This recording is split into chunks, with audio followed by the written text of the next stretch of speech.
নমস্কাৰ স্বাগতম জনাইছো সকলোকে ডেইলি অসম 24/7লৈ মই কংকনা দাসে লৈ আহিছো পুৱাৰ বাতৰি কৰোনাৰ সংকটৰ সময়তো অনুষ্ঠিত হ'ব নিৰ্বাচন কিন্তু মানি চলিব লাগিব কিছুমান নীতি নিয়ম বিভিন্ন মহলাত প্ৰতিক্ৰিয়াৰ সৃষ্টি হোৱাৰ সময়তে এইবাৰ প্ৰসংগত দেশৰ নিৰ্বাচন আয়োগে এই সন্দৰ্ভত কিছু নীতি নিৰ্দেশনা প্ৰকাশ কৰিছে ঘৰে ঘৰে নিৰ্বাচনী প্ৰচাৰৰ সময় নেতাসকলৰ সৈতে কেৱল 5 জন লোকহে যাব পাৰিব আনহাতে সকলো ভোটাৰে ভোটদানৰ বাবে যোৱাৰ সময়ত হাত মোজা পৰিধান কৰিব লাগিব আনহাতে একে সময়তে ভোট কেন্দ্ৰৰ বাহিৰত 1000ৰ অধিক লোক সমবেত হ'ব নোৱাৰিব ঠিক তেনেদৰে প্ৰতিগৰাকী ভোটাৰৰ শৰীৰৰ উত্তাপ পৰীক্ষা কৰিব লাগিব যদিহে কোনো লোকৰ শৰীৰৰ উত্তাপ স্বাস্থ্য বিভাগে নিৰ্ধাৰণ কৰি দিয়াতকৈ অধিক পোৱা যায় তেতিয়া তেওঁলোকক পুনৰবাৰ পৰীক্ষা কৰিব লাগিব ইফালে যদিহে নিৰ্বাচনৰ বাবে ৰাজহুৱা বৈঠক আন অনুষ্ঠান অনুষ্ঠিত কৰা হয় তেতিয়া কোভিড প্ৰটকল মানি চলিব লাগিব কোভিড-19ৰ সময়ত হ'বলগীয়া নতুন নিৰ্বাচনে হওক বা উপনিৰ্বাচনে হওক সকলো ক্ষেত্ৰতে নীতি নিয়ম মানি চলিব লাগিব উল্লেখ্য যে প্ৰাৰ্থীসকলে অনলাইন ব্যৱস্থাৰ মাধ্যমেৰে মনোনয়ন দাখিল কৰাৰ লগতে ধনো জমা দিব লাগিব উল্লেখ্য যে কিছুদিনৰ পিছতে অনুষ্ঠিত হ'ব দেশৰ কেইবাখনো ৰাজ্যত বিধানসভা নিৰ্বাচন বিহাৰকে আদি কৰি নিৰ্বাচন অনুষ্ঠিত হ'ব লগা ৰাজ্যসমূহে মানি চলিব লাগিব নিয়মসমূহ ৰাজ্য জিলা তথা বিধানসভা সমষ্টিসমূহৰ বাবে নডাল হেল্থ অফিচাৰ নিয়োগ কৰা হ'ব নিৰ্বাচনৰ সময়ত কোভিড প্ৰটকল মানি চলাৰ লগতে বাকী সকলো দিশতে বিষয়াগৰাকীয়ে চকু ৰাখিব লাগিব ইফালে নিৰ্বাচনৰ কামত নিয়োজিত হ'বলগীয়া বিভিন্ন বিষয়াসকলক অনলাইন মাধ্যমেৰে প্ৰশিক্ষণ দিয়া হ'ব ইয়াৰ লগতে মনোনয়ন দাখিল কৰিবলৈ গ'লে এগৰাকী প্ৰাৰ্থীৰ সৈতে কেৱল দুগৰাকী ব্যক্তি আৰু দুখন বাহনহে যাব পাৰিব আৰু লাভলীনা বৰগোহাঁইলৈ অৰ্জুন বঁটা উৎফুল্লিত পিতৃ-মাতৃ দেশৰ ক্ৰীড়া জগতলৈ আগবঢ়োৱা সফলতাৰ স্বীকৃতি স্বৰূপে কেন্দ্ৰীয় চৰকাৰে অৰ্জুন বঁটাৰে বিভূষিত কৰিলে অলিম্পিকলৈ যোগ্যতা অৰ্জনকাৰী অসমৰ প্ৰথমগৰাকী মহিলা বক্সাৰ লাভলীনা বৰগোহাঁই লাভলীনা অৰ্জুন বঁটা লাভ কৰা অসমৰ দ্বিতীয়গৰাকী বক্সাৰ আনহাতে এই খবৰ লাভ কৰাৰ পিছতে স্বাভাৱিকতে উৎফুল্লিত হৈ পৰিছে পিতৃ-মাতৃ টিকেন বৰগোহাঁই আৰু মামণি বৰগোহাঁইৰ লগতে পৰিয়ালবৰ্গ তথা সমগ্ৰ ধনশিৰিবাসী লকডাউনৰ সময়ছোৱাত ঘৰতে থাকি যোৱা 19 আগষ্টত পাটিয়ালাৰ প্ৰশিক্ষণ শিবিৰত যোগদান কৰে আনহাতে আজমল মুখ্যমন্ত্ৰী হলে অসমীয়া শব্দটোৱে নাথাকিব নতুন শব্দ আহিব এই মন্তব্য কৰিলে মন্ত্ৰী পীযুষ হাজৰিকাই 2021 বৰ্ষৰ নিৰ্বাচন চমু চাপি অহাৰ লগে লগে কোন দলে চৰকাৰ গঠন কৰিব তাক লৈ চলিছে ব্যাপক জল্পনা কল্পনা কংগ্ৰেছ আৰু AIUDFৰ মিত্ৰতাক লৈও চলিছে ব্যাপক চৰ্চা এনে সময়তে কংগ্ৰেছ আৰু AIUDFৰ মিত্ৰতাক লৈ পুনৰ মুখ খুলিলে হিমন্ত বিশ্ব শৰ্মাৰ ঘনিষ্ঠ মন্ত্ৰী পীযুষ হাজৰিকাই মিত্ৰতাৰ সম্পৰ্কত মন্ত্ৰীজনে কয় যে কংগ্ৰেছ আৰু AIUDFৰ মিত্ৰতাই ক্ষতি কৰিব অসমক দুয়োটা দলৰ মাজত মিত্ৰতা হলে 30 বছৰৰ পিছত নাথাকিব অসমীয়া শব্দটো মিত্ৰতা হোৱাৰ পিছত বদৰুদ্দিন মুখ্যমন্ত্ৰী হলে অসমীয়া শব্দটোৱে নাইকিয়া হ'ব অসমীয়াৰ স্থানত আহিব নতুন শব্দ কংগ্ৰেছে হয় আজমলৰ বুকুচাত উঠি চৰকাৰ গঠন কৰিব লাগিব নহয় আমাৰ মাজত সংঘাত কৰি চৰকাৰ গঠন কৰিব লাগিব কিন্তু আমাৰ মাজত কোনো সংঘাত নহয় আমি এইবাৰ চৰকাৰ গঠন কৰিম বিজেপিয়ে কংগ্ৰেছ আৰু AIUDFৰ মিত্ৰতাক ভয় নকৰো এই মন্তব্য কৰিলে মন্ত্ৰী পীযুষ হাজৰিকাই আনহাতে 2021ৰ নিৰ্বাচনত বৰ্তমানৰ কংগ্ৰেছৰ কেইবাজনো নেতা পৰাস্ত হোৱাৰ লগতে পূৰ্বতকৈ আসন কমিব বুলি মন্তব্য কৰে মন্ত্ৰীগৰাকীয়ে ইফালে অসম পৰ্যন্ত ধ্বংসৰ ভাবুকি পাকিস্তানৰ মন্ত্ৰী ভাৰতৰ সৈতে এতিয়া আৰু পৰম্পৰাগত যুদ্ধ নহয় একেবাৰে পাৰমাণৱিক আক্ৰমণ হ'ব পাকিস্তানে নিৰ্মাণ কৰিছে এনে এক পাৰমাণৱিক বোমা যাৰ জৰিয়তে মুছলমানসকলক বচাই অসম পৰ্যন্ত আক্ৰমণ কৰা হ'ব পাকিস্তানৰ এটা সংবাদ মাধ্যমৰ সৈতে হোৱা সাক্ষাৎকাৰত পাকিস্তানৰ এগৰাকী মন্ত্ৰীয়ে ভাৰত আক্ৰমণৰ দিলে ভাবুকি ৰাজহুৱাকৈ ভাৰতবৰ্ষ উৰুৱাই দিয়াৰ ভাবুকি দিয়া পাকিস্তানৰ ৰেল মন্ত্ৰী শ্বেইখ ৰছিদ আহমেদে দেশখনৰ সামা টিভিৰ সৈতে হোৱা সাক্ষাৎকাৰত কয় যে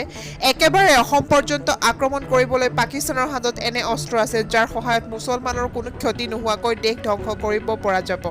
এক স্মাৰ্ট পাৰমাণৱিক বোমা নিৰ্মাণ কৰা হৈছে দেশখনত আৰু এইবাৰ আক্ৰমণ হ'লে ভাৰতবৰ্ষক একেবাৰে শেষ কৰি পেলাব পৰা সামৰ্থ্য আছে বুলিও কয় পাকিস্তানৰ মন্ত্ৰীগৰাকীয়ে কিন্তু মন্ত্ৰীগৰাকীয়ে স্বীকাৰ কৰে যে ভাৰতীয় সেনা এতিয়া পাকিস্তানৰ সেনাতকৈ বহুত ওপৰত গতিকে পৰম্পৰাগত যুদ্ধত ভাৰতক পৰাস্ত কৰাটো কঠিন গতিকে পাকিস্তানে নিৰ্মাণ কৰিছে অত্যাধুনিক পাৰমাণৱিক বোমা যি মুছলমানকো বচাব ভাৰতো ধ্বংস কৰি পেলাব সাক্ষাৎকাৰটোত জামিয়া মিলিয়া শাহিনবাগ লক্ষ্ণৌ আৰু বেংগালুৰুত একাংশ মুছলমানকে চলোৱা আক্ৰমণকো প্ৰশংসা কৰে পাকিস্তানৰ ৰেল মন্ত্ৰীগৰাকীয়ে উচতনিমূলক মন্তব্য প্ৰদান কৰি মন্ত্ৰীজনে কয় যে মুছলমানে কেতিয়াও অপমান সহ্য নকৰে প্ৰতিশোধ ল'বই আৰু নিয়তিৰ ওচৰত হাৰ মানিলে সৰ্থেবাৰীৰ যুৱ সাংবাদিক অৰ্ণৱ জ্যোতি ডেকাই সকলোকে কন্দুৱাই পঞ্চভূতত বিলীন হ'ল বৰপেটা জিলাৰ সৰ্থেবাৰীৰ যুৱ সাংবাদিক অৰ্ণৱজ্যোতি ডেকা। শোকৰ বন্যাত বুৰ গ'ল সৰ্থেবাৰী। সকলোকে কন্দুৱাই বীৰৰ দৰে পৃথিৱীৰ পৰা মেলানি মাগিলে সাংবাদিক অৰ্ণৱে। উল্লেখ্য যে যোৱা 16 আগষ্টত এক পথ দুৰ্ঘটনাত গুৰুতৰভাৱে আহত হৈছিল সৰ্থেবাৰীৰ যুৱ সাংবাদিক প্ৰতিভাবান সম্পন্ন যুৱক অৰ্ণৱজ্যোতি ডেকা। ঘটনাৰ পাছতে স্থানীয় ৰাজ্যৰ সহযোগত অৰ্ণৱক সৰ্থেবাৰীস্থিত 30খন বিচনাযুক্ত সৰুক্ষেত্ৰী গ্ৰাম্য চিকিৎসালয়ত ভৰ্তি কৰোৱা হয়। অৰ্ণৱৰ অৱস্থা সংকটজনক হোৱাক চিকিৎসকে তৎক্ষণাত উন্নত চিকিৎসাৰ বাবে গুৱাহাটীলৈ প্ৰেৰণ কৰাৰ পৰামৰ্শ দিয়ে। পৰিয়ালৰ লোকে ততালিকে নলবাৰীৰ এখন ব্যক্তিগত হস্পিটেলত ভৰ্তি কৰে। সাৰথী হস্পিটেলত অৰ্ণৱৰ কিছু চিকিৎসা কৰাৰ পিছত অৰ্ণৱক 17 আগষ্টত গুৱাহাটী মহানগৰীৰ GNRC হস্পিটেলত উন্নত চিকিৎসাৰ বাবে ভৰ্তি কৰা হয়।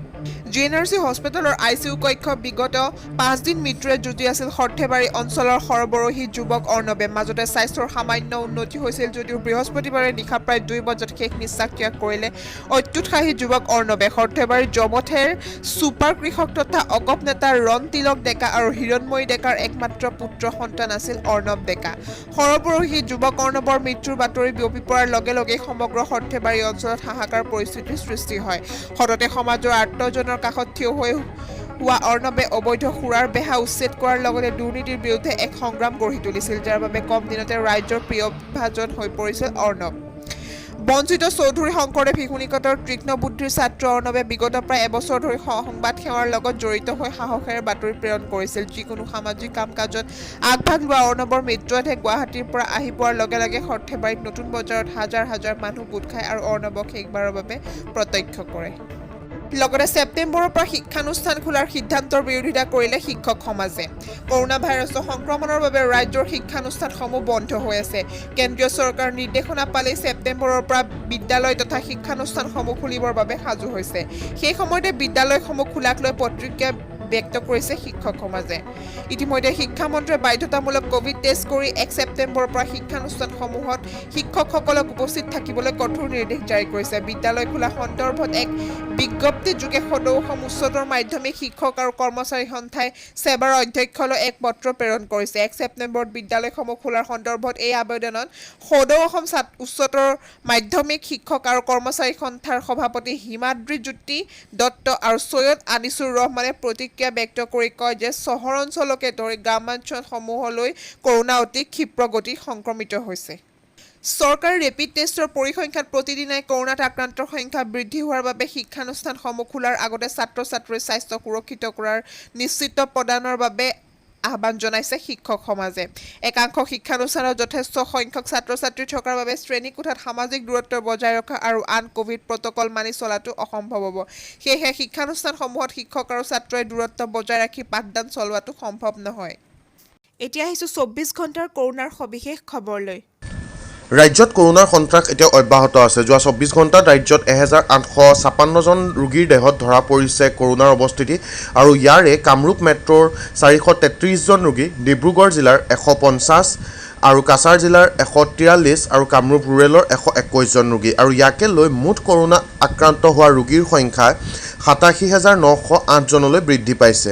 আৰু লগতে স্বাস্থ্যমন্ত্ৰীগৰাকীয়ে এইটো জনাইছে যে যোৱা 24 ঘণ্টাত 2,476 জন ৰোগী সুস্থ হৈ উঠিছে আৰু তেওঁলোকক ঘৰলৈ যাবলৈ দিয়া হৈছে। ইয়াকে লৈ মুঠ সুস্থ হৈ উঠা ৰোগীৰ সংখ্যা 65,596 জনলৈ বৃদ্ধি পাইছে আৰু এতিয়াও সক্ৰিয় হৈ আছে 22,082 জন ৰোগী। আৰু লগতে স্বাস্থ্যমন্ত্ৰীগৰাকীয়ে জনায় যে যোৱা 24 ঘণ্টাত ৰাজ্যত 6 জন লোকে মৃত্যু সাৱটি লৈছে কৰোনাত আক্ৰান্ত হৈ আৰু তেওঁলোক হৈছে মাধাই সাহা 53 বছৰ ধুবুৰী জিলাৰ, কামেশ্বৰ লহকৰ 55 বছৰ বৰপেটা জিলাৰ,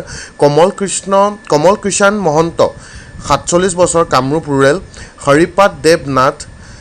55 বছৰ হাইলাকান্দি জিলাৰ, বিধুভূষণ দাস 57 বছৰ কাছাৰ জিলাৰ আৰু চাহিদা খাতুন 43 বছৰ ডিব্ৰুগড় জিলাৰ। ইয়াকে লৈ মুঠ কৰোনাত আক্ৰান্ত হৈ মৃত্যু হোৱা ৰোগীৰ সংখ্যা 227 জনলৈ বৃদ্ধি পাইছে।